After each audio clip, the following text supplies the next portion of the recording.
Bonsoir chers amis. Pour notre méditation de ce soir, je vous invite à ouvrir votre Bible dans la première livre de Pierre, 1 Pierre, à partir du chapitre 2, versets 11 à 17. 1 Pierre, chapitre 2, versets 11 à 17. Et nous sautons au chapitre 3, versets 8 et 9. Je reprends. 1 Pierre, chapitre 2, versets 11 à 17. Et chapitre 3, versets 8 et 9. Je vais vous lire le texte au nom de Jésus. Je vous le demande, mes amis, vous qui êtes étrangers et exilés sur la terre, gardez-vous des désirs humains qui font la guerre à l'âme. Ayez une bonne conduite parmi les païens, ainsi, même s'ils vous accusent d'être des malfaiteurs, ils seront obligés de reconnaître vos bonnes œuvres et de louer Dieu le jour où il viendra. Soyez soumis à cause du Seigneur à toute autorité humaine, à l'empereur qui a le pouvoir suprême et au gouverneur employé par lui pour punir les malfaiteurs et louer ceux qui font le bien. En effet, ce que Dieu veut, c'est que vous réduisiez au silence les hommes ignorants et insensés par le bien que vous pratiquez. Conduisez-vous en homme libre. Cependant, n'utilisez pas votre liberté comme un voile pour couvrir le mal, mais agissez en serviteur de Dieu. Respectez tous les hommes, aimez vos frères en la foi, craignez Dieu, respectez l'empereur. Chapitre 3, versets 8 et 9.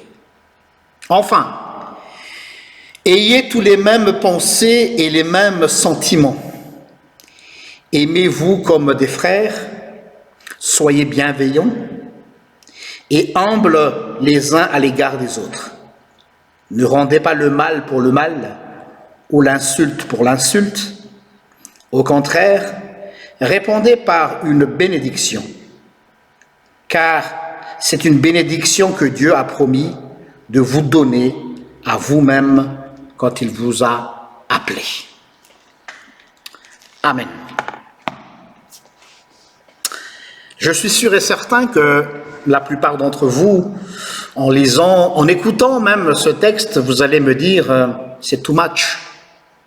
Too much parce que, comme si le texte nous oblige à nous écraser face à une autorité, soit une autorité politique qui parfois est injuste, même s'il a le pouvoir et la légitimité de nous imposer certaines règles, certaines lois. Or, qu'est-ce que Pierre nous conseille ici? Il dit, acceptez-le.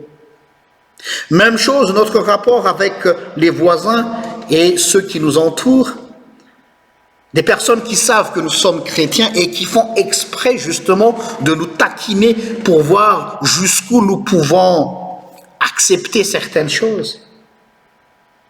D'où la façon de parler trop bon, trop quand. Donc, je peux comprendre notre réticence à première vue en écoutant ce texte.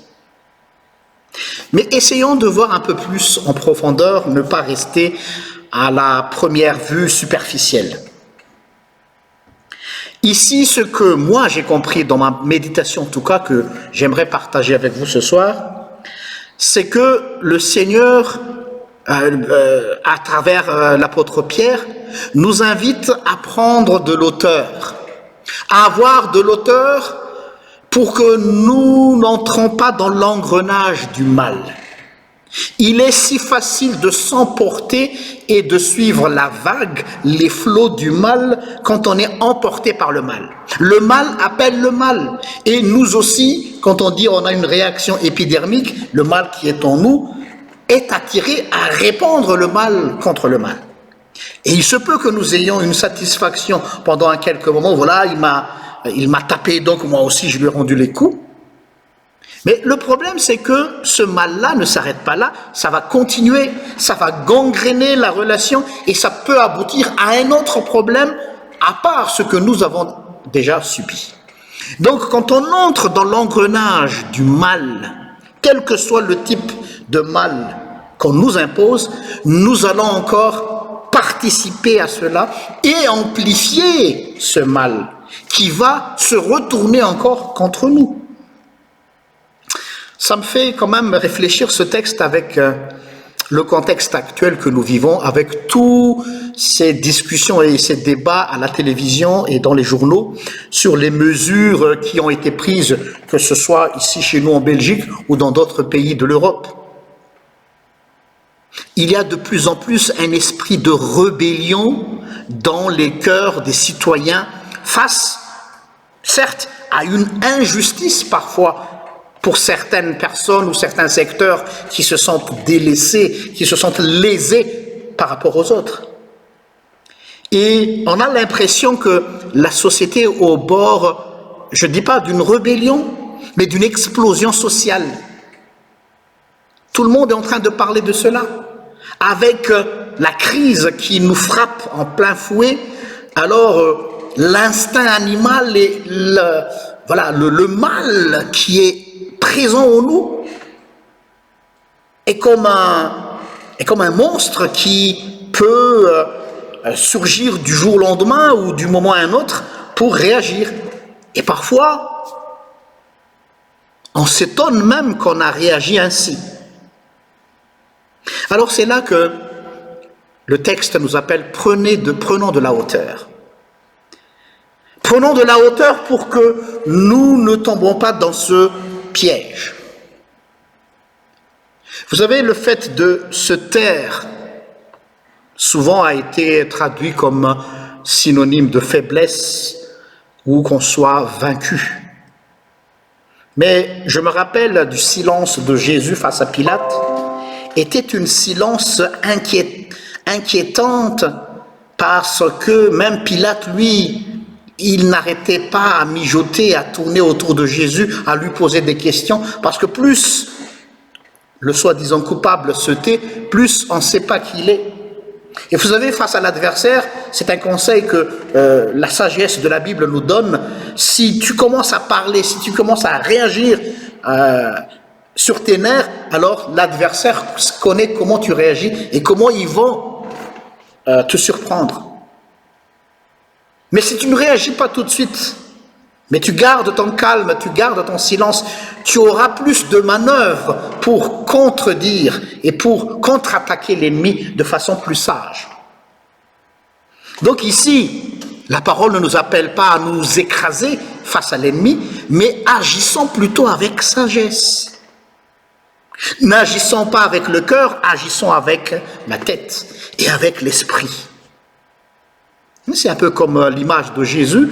On avait apporté la femme dite soi-disant adultère et ils étaient emballés pour piéger Jésus. Qu'est-ce qu'on doit faire contre cette femme qui a été prise en flagrant délit? Donc le piège était là. Si tout de suite Jésus réagissait de façon tac au tac, forcément il tomberait dans le piège. Mais qu'est-ce qu'il a fait? Il a pris le temps d'écrire. Je ne sais pas qu'est-ce que Jésus a écrit sur le sol.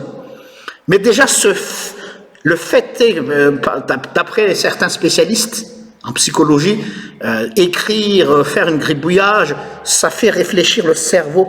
Donc tu prends le temps de digérer, de réfléchir, d'analyser et de penser à ce que tu vas répondre. Et souvent, c'est ainsi que Jésus répondait à ses détracteurs. Et vous voyez le résultat. À chaque fois qu'ils ont posé des questions où ils se croyaient que, voilà, il est coincé, ils n'avaient pas quoi lui répondre. Donc c'est cette technique-là que Pierre nous donne. Il ne nous dit pas « écrase-toi », mais réfléchis avec ta tête, mais pas avec ton cœur. Ne réagis pas avec ton cœur, parce que ça ne va que te faire encore plus de mal que du bien.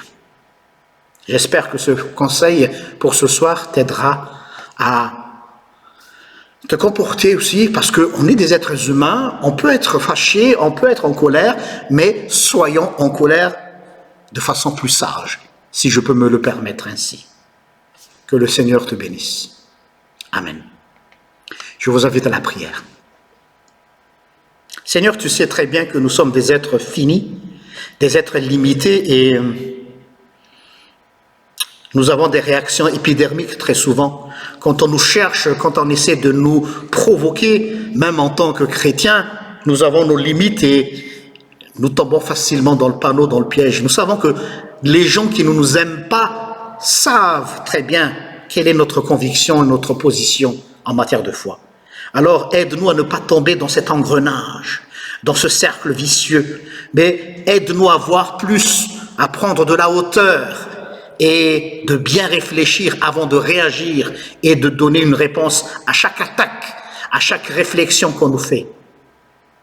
Accorde-nous cette sagesse, la sagesse que tu as donnée à Salomon, la sagesse qui est la tienne, Seigneur Jésus-Christ, quand tu as répondu tes détracteurs et qu'à la fin, ils n'ont plus trouvé de quoi à te piéger. Je remets entre tes mains chacun d'entre nous, que tu nous accordes aussi cette sagesse afin de bien réagir face à toute attaque et toute représaille. Au nom de Jésus. Amen. Sur ce, je vous laisse dans les bras de notre Seigneur. Je vous souhaite une excellente soirée et que le Seigneur vous bénisse tous et toutes.